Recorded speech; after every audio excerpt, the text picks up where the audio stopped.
Nyanyua mikono yako iwe juu kabisa, mikono yako. Sema Yesu. Sogea mbele kidogo. Nyanyua mikono yako juu. Nyanyua mikono juu kabisa. Sema Mungu, najiweka wakfu mkononi mwako.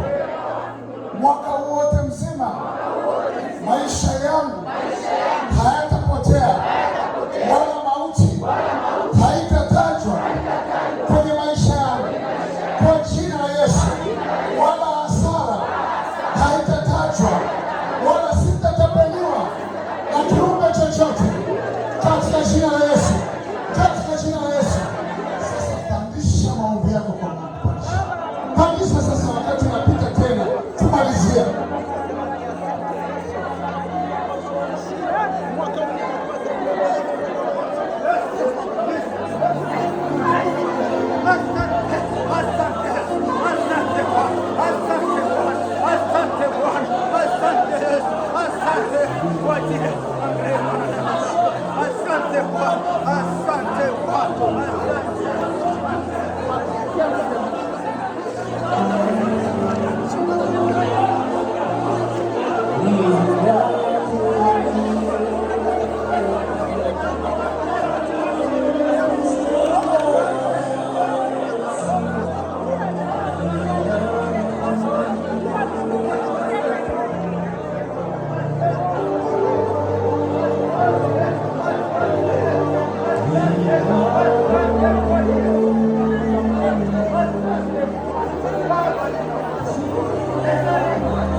Ina